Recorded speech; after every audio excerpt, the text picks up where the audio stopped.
Panolti, saludo a todos y todas. Tlanestili, buen día. Tlaquilti, buena tarde. Tlapoyowalti, buena noche, según sea el momento en el que observen ustedes este video. Apenas está amaneciendo aquí en la ciudad de Guanajuato, pero yo ya estoy listo para que continuemos, ustedes conmigo y yo con ustedes, el enorme trabajo para producir nuestros alimentos y así darle continuidad a la vida.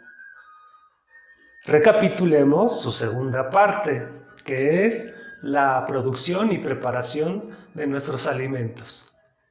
Y para ello continuaremos usando la bella masa de maíz azul, la bella masa de Sea Maíz, nuestro alimento originario, por lo menos el más cercano.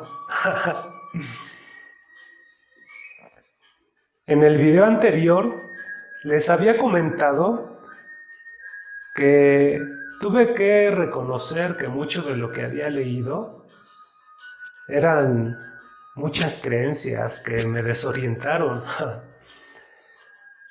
y que muy pocos libros fueron verdadero conocimiento.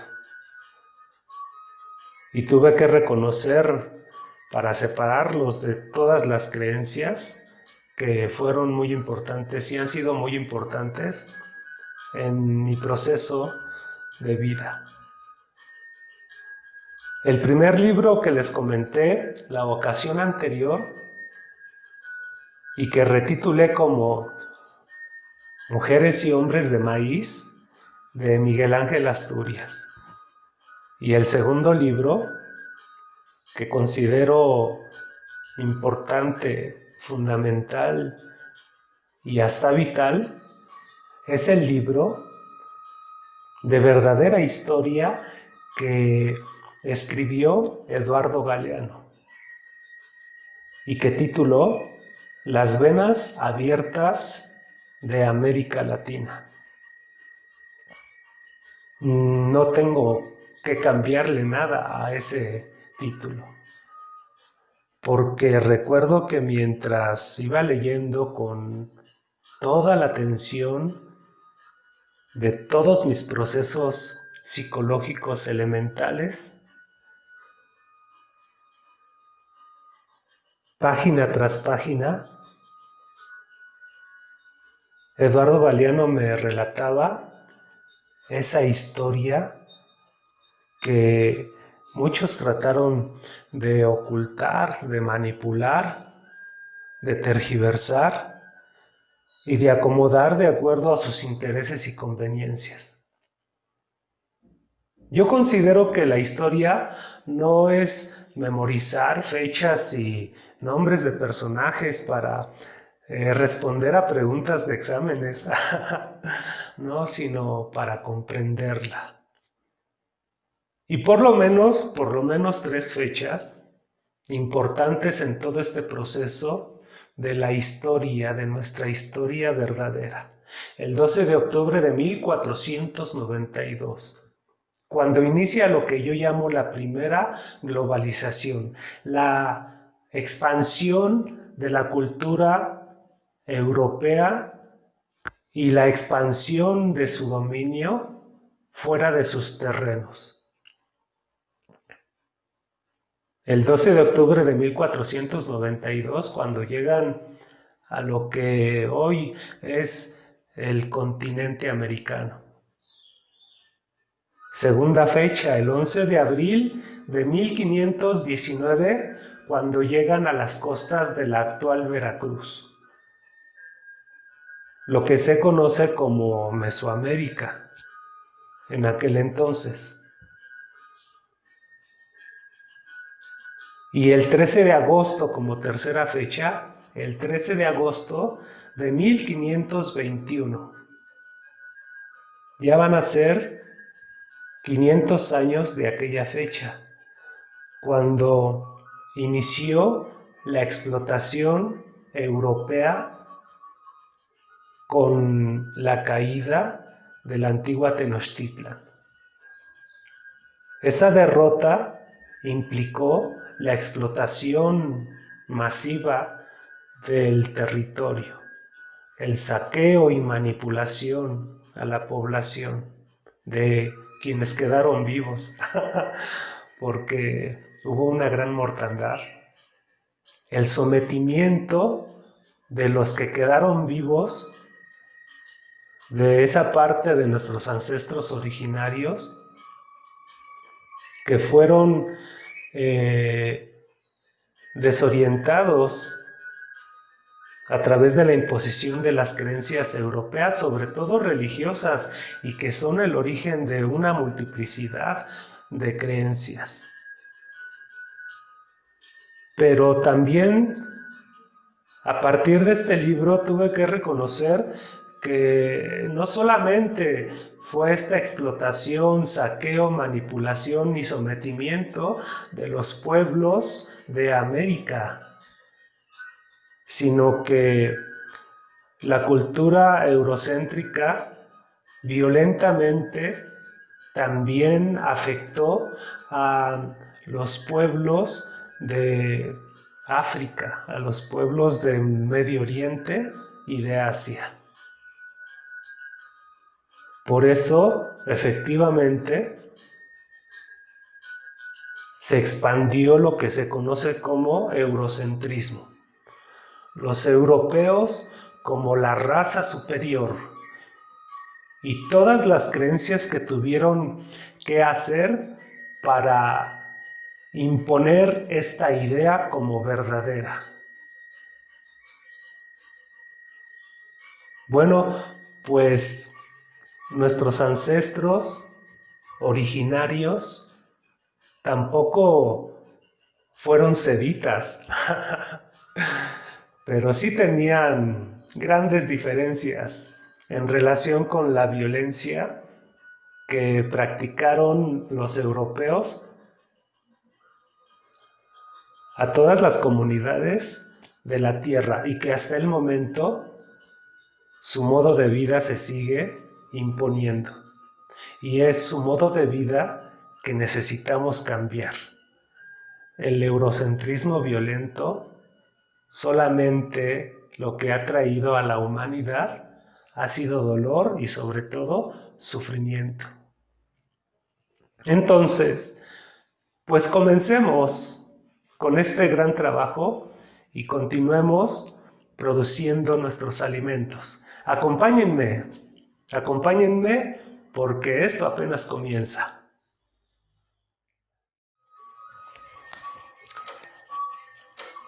Y para terminar, por si las extrañaron, vamos a producir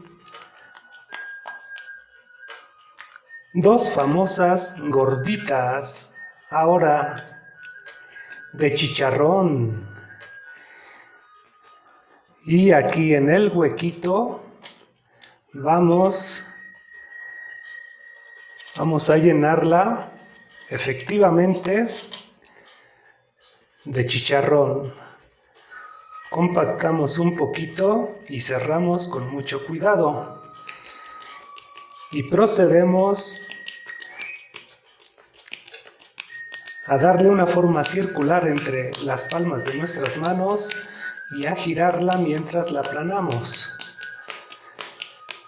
Y que la gravedad haga su efecto para irla aplanando poco a poco.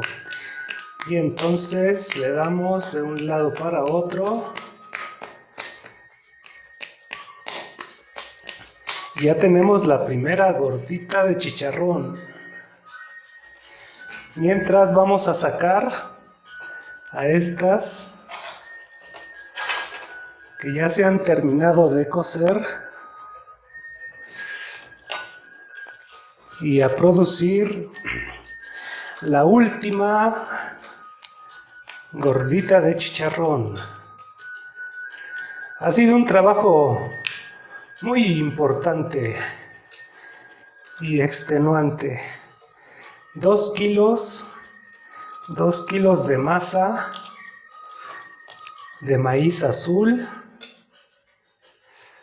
para producir muchas gorditas.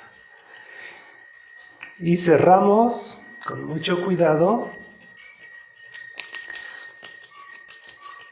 este alimento de tierra, como el de mar y tierra, ¿verdad? De gorditas rellenas con camarón y con pescado. No, este es alimento de gorditas tierra. Y entonces la vamos compactando para que se forme la gordita de chicharrón. Y aquí ya la tenemos, la segunda. Muy bien, regresamos, no se vayan, viene lo más importante.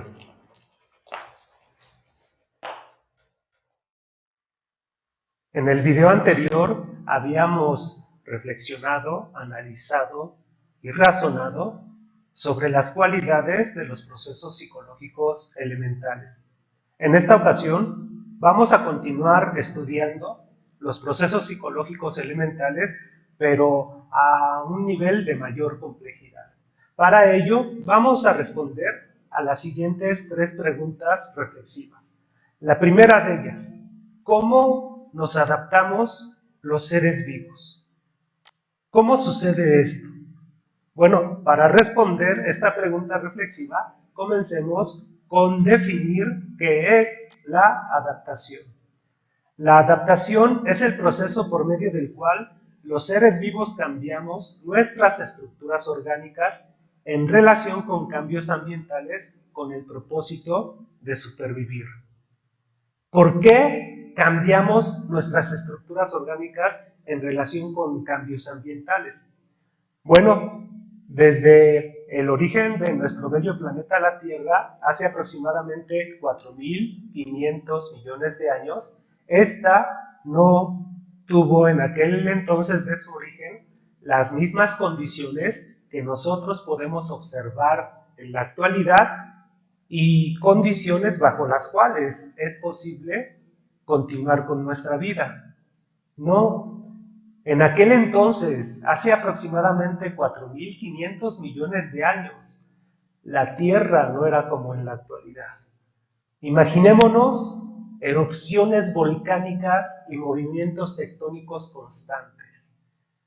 Elevada temperatura, tan es así que toda el agua se encontraba en estado gaseoso. También imaginémonos una atmósfera con gases que en la actualidad se encuentran en muy baja concentración. Por ejemplo, el dióxido de carbono, pero en aquel entonces con altas concentraciones. También, por supuesto, esa poca o casi nula atmósfera no permitía la protección, por ejemplo, que tenemos en la actualidad, de tal manera que caían meteoritos como si diera gusto.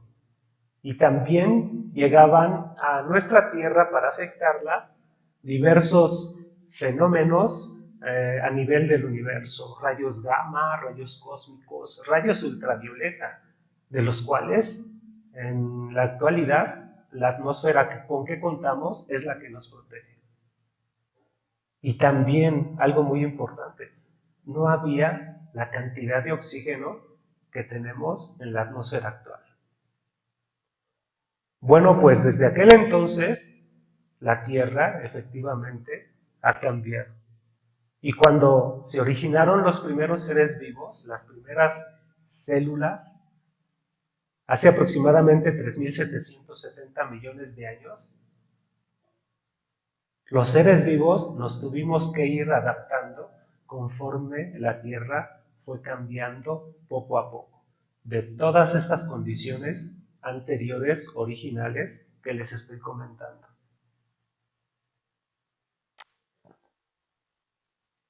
Y también la adaptación es el cambio de las estructuras orgánicas, pero a nivel genético. Esto es, estas estructuras orgánicas deben de fundamentar su origen en los cambios del ADN. Por ello, la adaptación explica el proceso de la evolución, siendo que la evolución es el proceso a través del cual las especies se originan y extinguen constantemente. Se originan y continúan con vida las especies que tienen un ADN específico que determina ciertas características de su organismo y que les permiten supervivir cuando el ambiente cambia.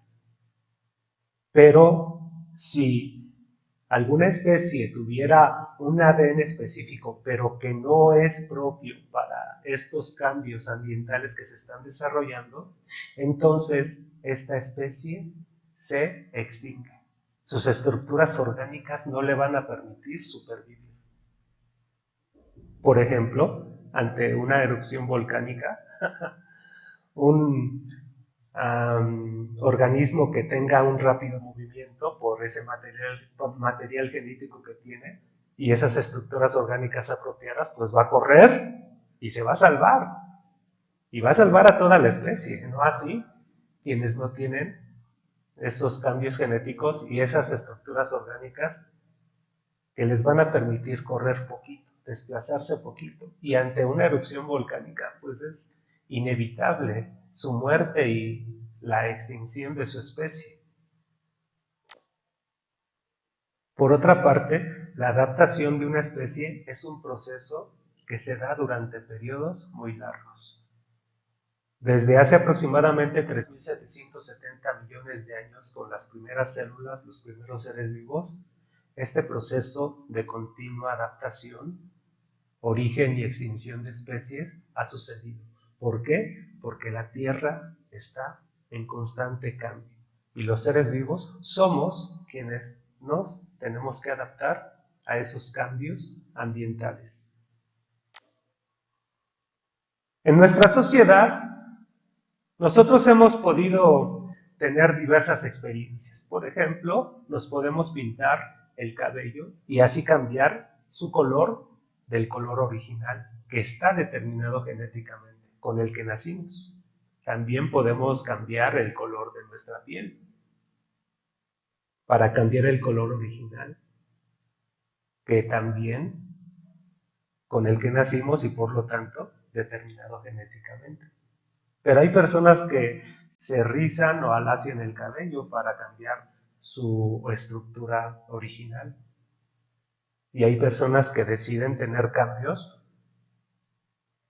de mayor trascendencia, tal vez, a través de cirugías plásticas.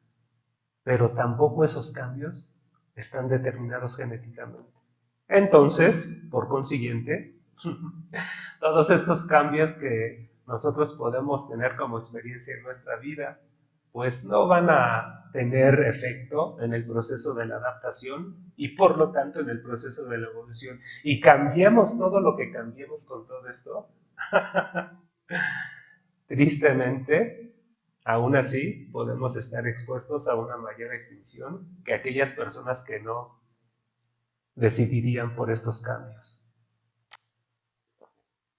Pero hay una cualidad importante, una estructura orgánica como es la piel, que es evidente que tenemos diferentes, ¿verdad?, coloraciones, ¿sí?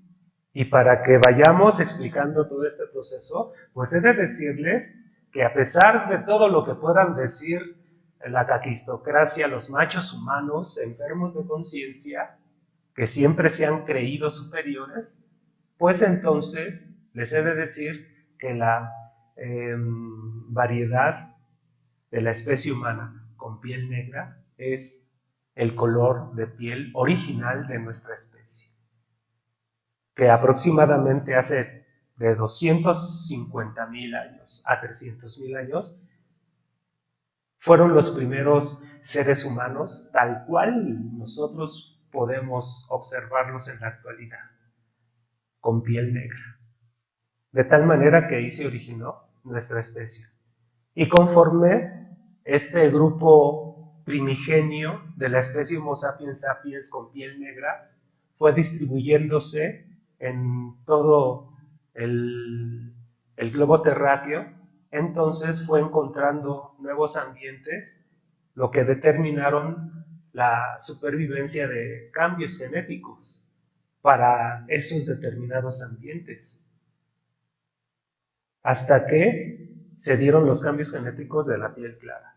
Es evidente que estas personas con piel clara pudieron haber supervivido en ambientes blancos por el efecto de la nieve. Por lo menos en la actualidad, durante medio año se tienen esas condiciones.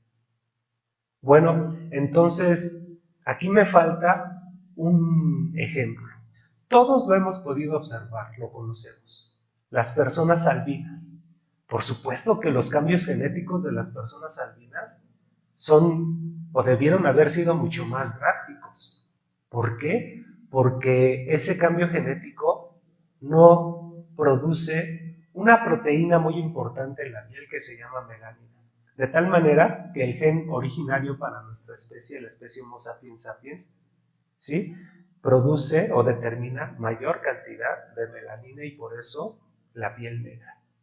Y menor cantidad de melanina conforme se fueron dando, ¿verdad?, cambios en el ADN hasta llegar a la piel clara con muy poca cantidad de melanina y las personas albinas con nula cantidad de melanina debido a un cambio muy drástico en su ADN. Pero solamente hemos estado hablando, ¿verdad?, de la estructura orgánica del color de la piel, pero imaginémonos los cambios genéticos que debieron haberse dado en el ancestro común para que cambiara tanto que se pudiera diferenciar de los peces. Y posteriormente, los cambios enormes para todas las estructuras orgánicas que determinan a los anfibios, a los reptiles, a las aves y también, por supuesto, a los mamíferos. Y como es un proceso adaptativo de cambio de las estructuras orgánicas determinado genéticamente y que interviene asimismo en el proceso de la evolución, que tiene que ser durante mucho tiempo, pues todos estos cambios se dieron desde hace aproximadamente 530 millones de años. Una enorme cantidad de tiempo. Para nada en comparación con ideas que pudieran ya considerarse erróneas, porque son irreales, de que la humanidad no, el universo, la Tierra, todos los seres vivos y la humanidad fueron creados por una divinidad durante 7 días. Bueno, hay una enorme diferencia.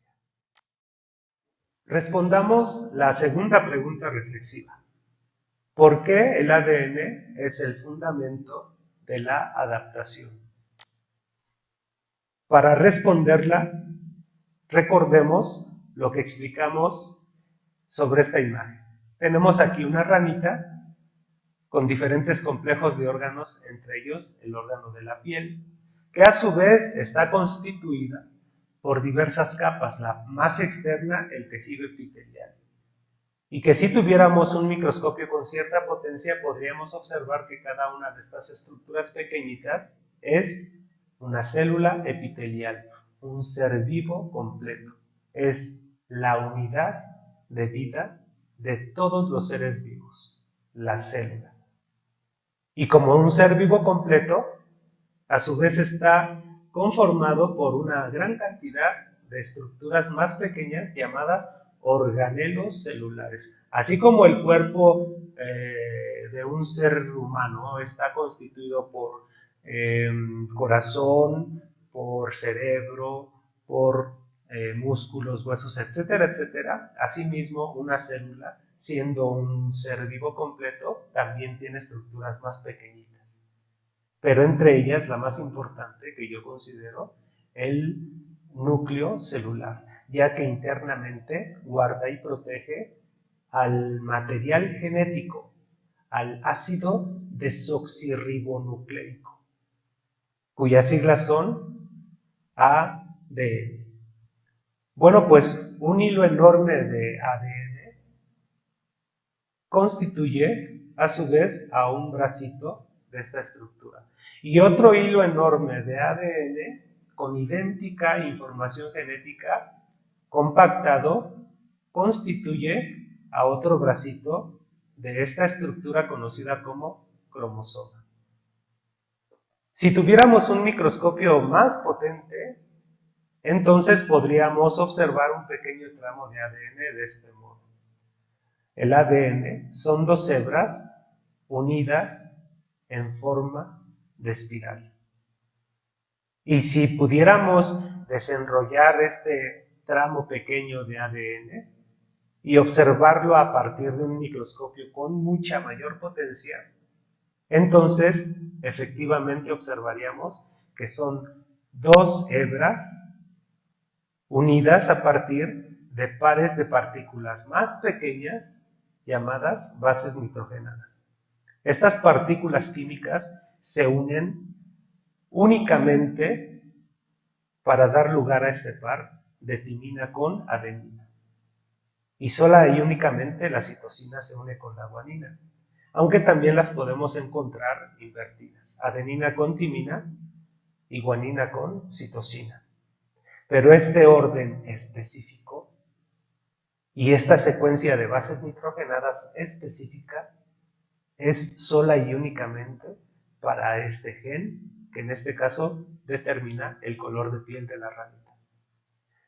Pero apliquemos este mismo razonamiento, este mismo conocimiento a un gen con un orden y secuencia de bases nitrogenadas específica que va a ser el modelo para explicar cómo pudo haber cambiado el color de piel de la especie humana.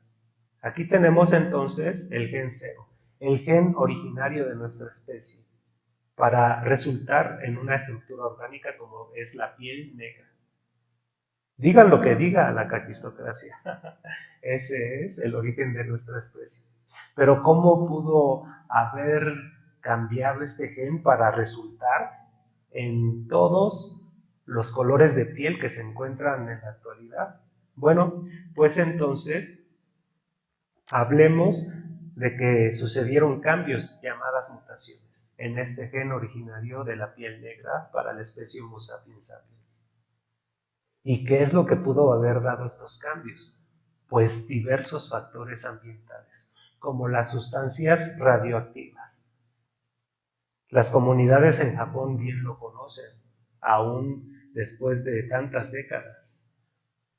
Cuando al final de la Segunda Guerra Mundial, los machos humanos de la caquistocracia arrojaron bombas nucleares en Hiroshima y Nagasaki y aún todavía se sienten las perturbaciones de estos cambios a nivel genético por las bombas nucleares.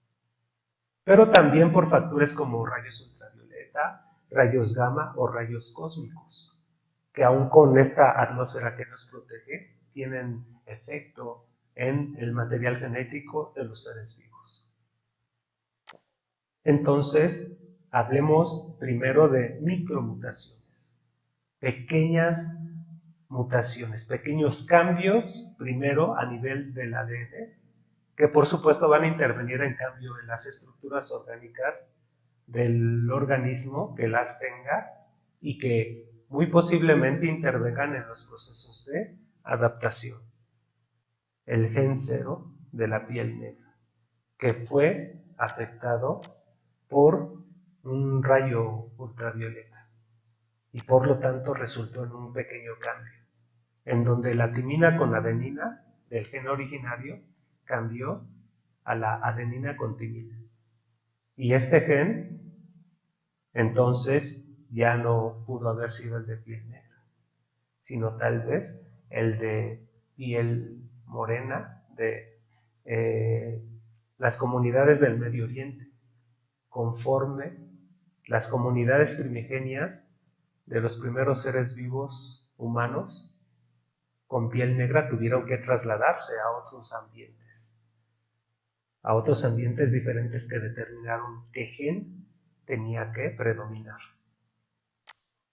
Y este gen también pudo haber cambiado en el par citosina guanina por rayos gamma, tal vez a guanina citosina.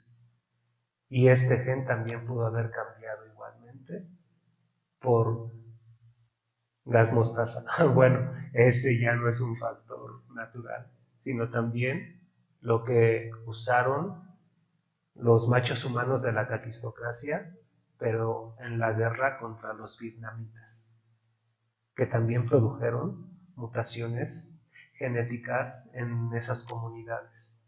Bueno, pues se dio, ¿verdad?, el cambio a guanina citosina. Aquí es un cambio un poco más observable. Tal vez para las personas de piel amarilla en Asia. Pero no solamente este tipo de micromutaciones pudieron haberse dado, sino también unas mutaciones, aunque pequeñas, pero de mayor trascendencia, hasta cambios de genes. Bueno, pues aquí tenemos el gen 3, que pudo haber cambiado por otro factor mutagénico, por el cual fue roto este gen para generar dos genes diferentes, el gen 4 y el gen 5, que determinaron, ¿verdad?, un color de piel diferente. Tal vez la piel clara de las comunidades actuales que habitan el norte de Europa o también el norte de Asia.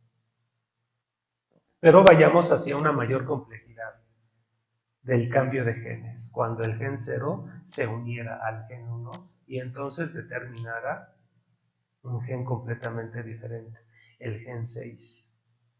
Este gen 6, el de la piel morena, que caracteriza a las comunidades originarias, sobre todo, que habitaron en todo el continente americano.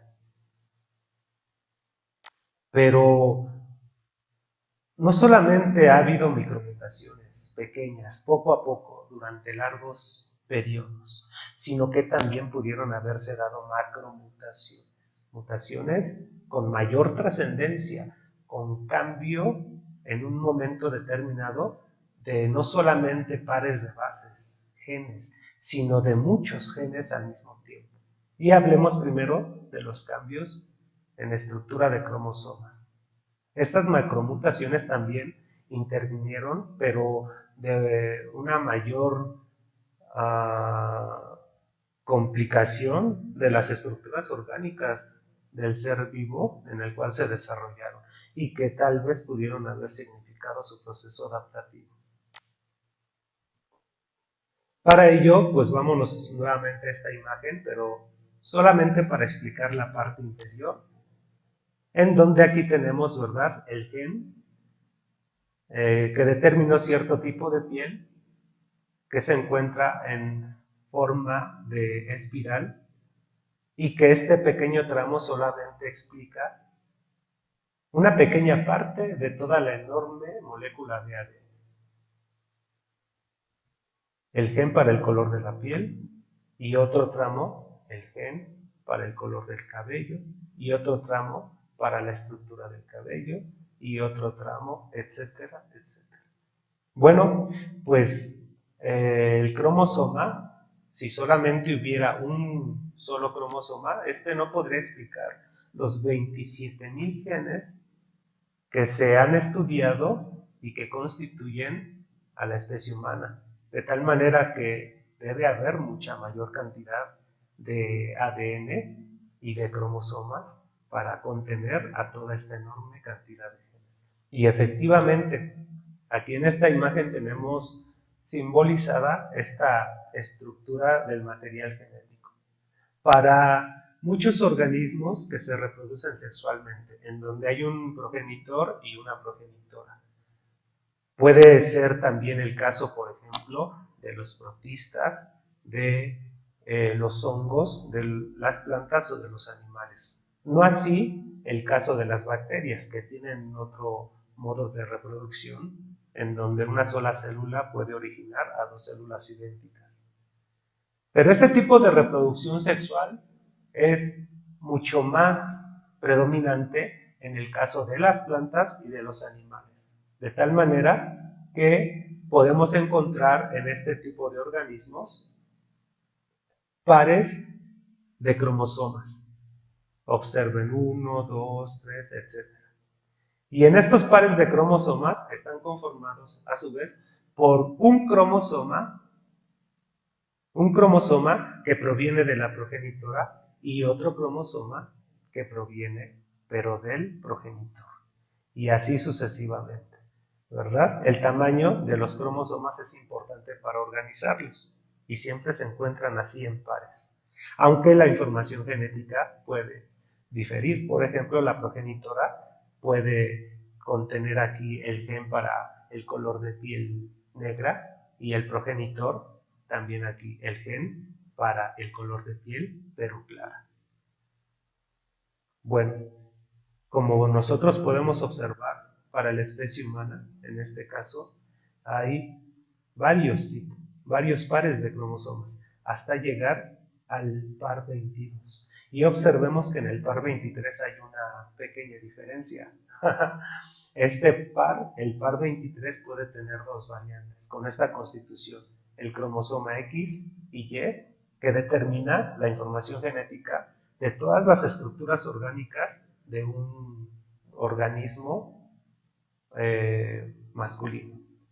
Y entonces también puede constituir el cromosoma X unido a un cromosoma X para determinar todas las estructuras orgánicas de un organismo del sexo femenino. Bueno, aquí hay entonces estas dos posibilidades. Pero observemos cómo se encuentran los cromosomas vistos a partir de un microscopio con cierta potencia. Observemos el par 1, el par 2, 3, 4, 5, así sucesivamente, hasta el par 22, siempre los cromosomas de cada par del mismo tamaño. Y aquí el par 23, observen dos cromosomas XX. Y aquí también, de igual modo, observemos los pares de cromosomas, pero en el par 23, el par constituido por un X y un Y, que no son del mismo tamaño.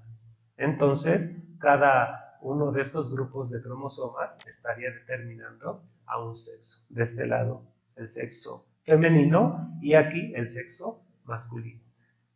Pero no copiemos, evitemos también imitar o repetir las creencias de los machos humanos de la caquistocracia que hicieron para someter, para la especie humana, a quienes integran al sexo femenino, a las mujeres.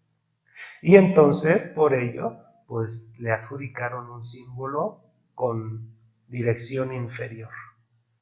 Mientras que para los hombres se les adjudicó un símbolo de superioridad. Y cambiamos entonces, ¿qué tal si de este modo? ¿O qué tal si simbolizamos para que nosotros podamos explicar la igualdad y la equidad entre las mujeres y los hombres de este modo? Esto yo considero que es mucho mejor. Tal vez haya otras posibilidades, ¿verdad? Lo importante es ir cambiando todo este ambiente en donde las mujeres han sido violentadas por los que se han creído superiores por ser hombres y por tener un XY. Pero vamos a explicar algo muy importante en lo siguiente. Para que no nos creamos nosotros los hombres todas estas creencias, es más, ninguna de esas creencias. Hablemos entonces de cambios en la estructura de cromosomas para poder determinar la trascendencia en las estructuras orgánicas de los cambios a nivel genético. Y para explicar entonces, tenemos aquí cómo posiblemente organismos del sexo femenino originaron a los organismos del sexo masculino. Esta hipótesis explica que originalmente, cuando no había determinación de sexos, pues todos los organismos tenían XX. Y que entonces, a partir de un factor mutagénico, se cortó parte de uno de esos cromosomas X, dando como resultado un cambio sustancial. Imagínense la cantidad de genes que había en esta pequeña parte de todo el cromosoma. Bueno, pues también hubo otro factor mutagénico que continuó alterando a este pequeño gen hasta dar como resultado este par, el XY. Y desde ese momento, ya habiendo dos posibilidades, entonces ya podríamos hablar del sexo femenino y del sexo masculino. Del sexo masculino, que no solamente para la especie humana nos originamos de una mujer en términos gestacionales, sino que nos originamos todos los organismos del sexo masculino, plantas y animales sobre todo, de organismos que podríamos catalogar como del sexo femenino.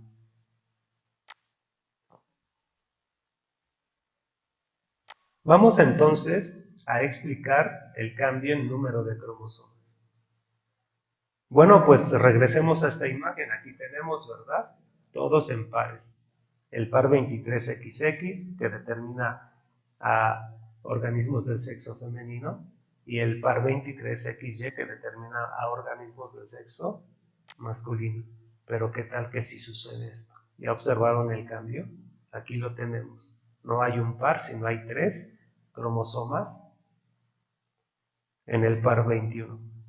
Y aquí hay 3 cromosomas en el par 21.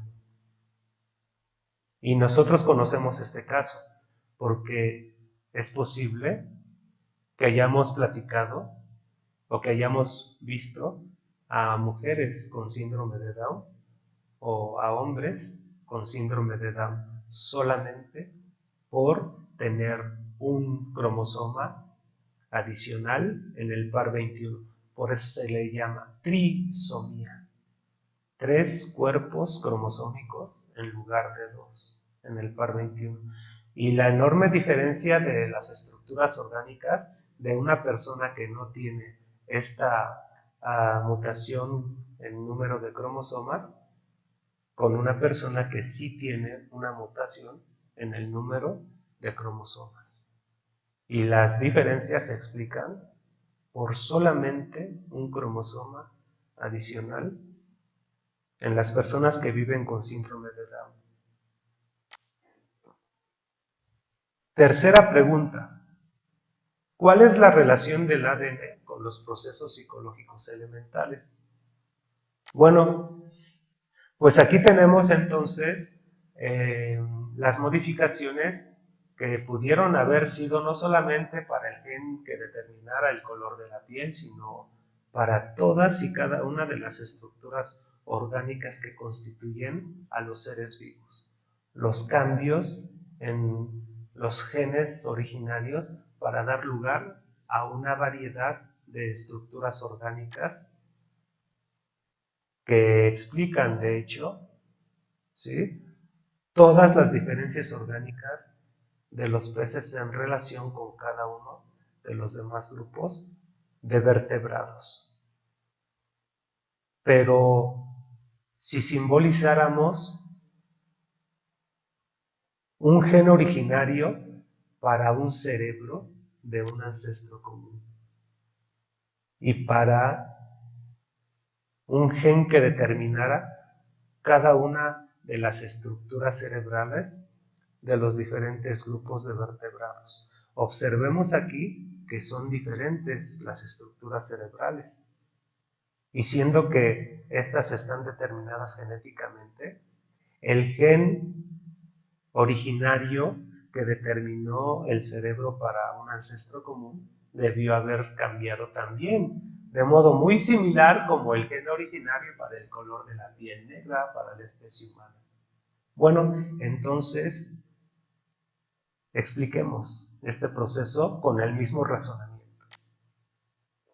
Y aquí tenemos un gen 0 que determinó el cerebro para el ancestro común, para esos primeros seres vivos vertebrados.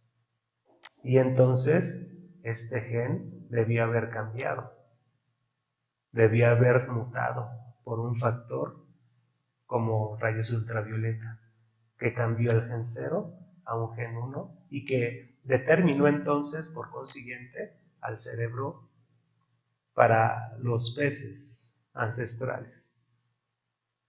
También este gen 1 pudo haber cambiado por otro factor mutagénico y determinar a un gen 2, dando como resultado así que el cerebro de los peces o del ancestro común cambiara y diera la estructura cerebral de los anfibios.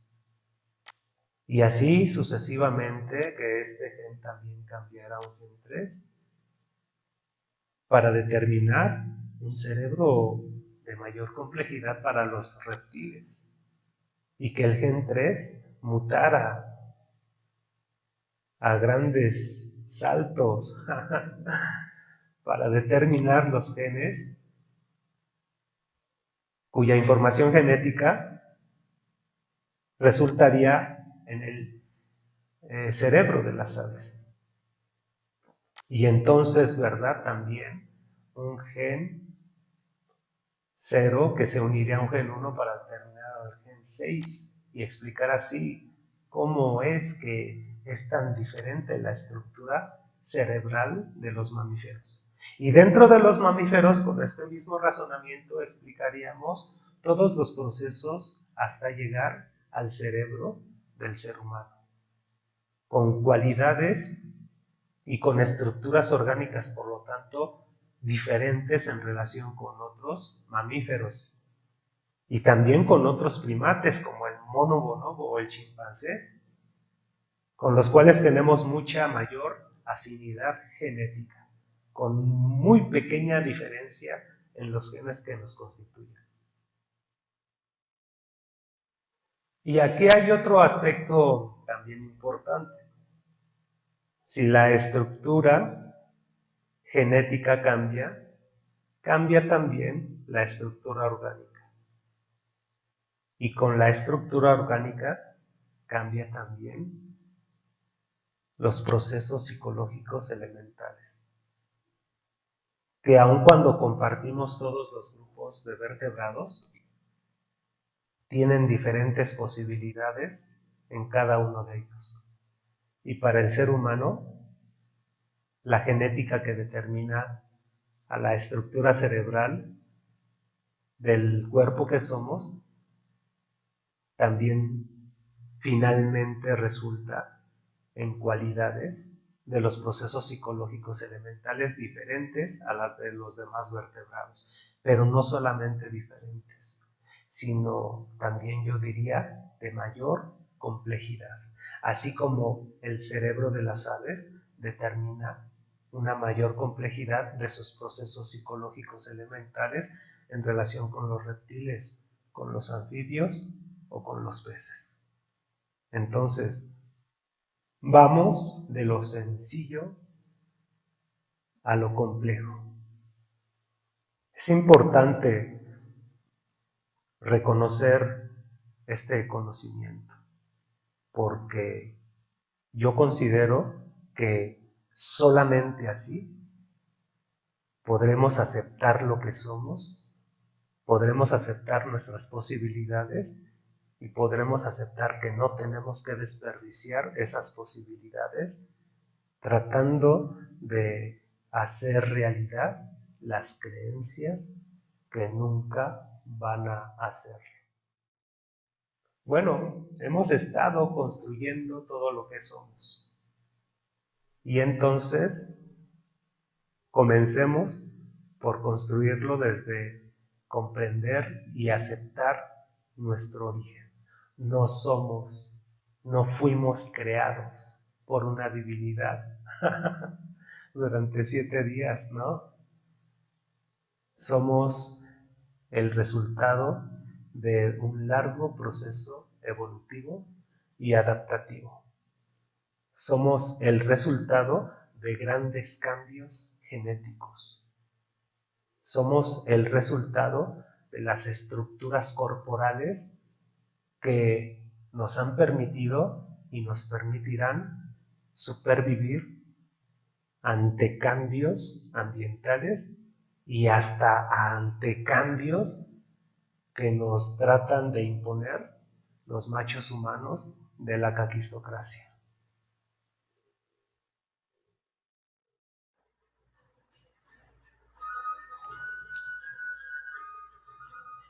Son bellas y nutritivas estas gorditas de chicharrón que hemos producido usando nuestro alimento originario, el maíz.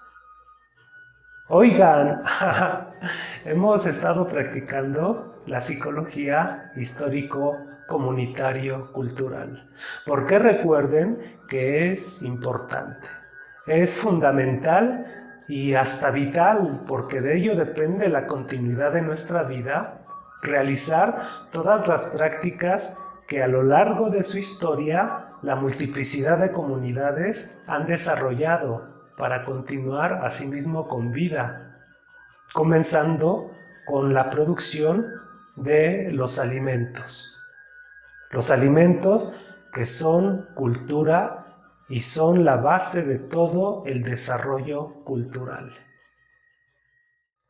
La psicología histórico-comunitario-cultural está en contra de este modo eurocéntrico de sobrevivir en donde predominan la transmisión de las creencias, que son ideas irreales y falsas, en donde predomina la transmisión de la violencia y la competencia como único modo de sobrevivir. No, la psicología histórico-comunitario-cultural, en congruencia con la naturaleza de la vida, con la naturaleza del cuerpo que somos, propone que sea la práctica, que sea nuestra práctica como verdaderos seres humanos, a través de la cual desarrollemos todas las posibilidades del cuerpo que somos y del cerebro que somos. Que desarrollemos todas las posibilidades de nuestros procesos psicológicos elementales y todo lo demás que vamos a ir produciendo como verdadero conocimiento para educarnos con niños, con niñas, para educarnos con todo aquel ser humano que lo necesite. Porque la educación es también una necesidad. Me despido. Quinoxepa, hasta otra vez. Timotasque, nos veremos. Ximocuitlahuican, se cuidan. Macuali Ojtli, buen camino a todos, todas. Anmejuan, Anpixcalpaj, Anmo, Paquiliscayotl. Produzcan su felicidad.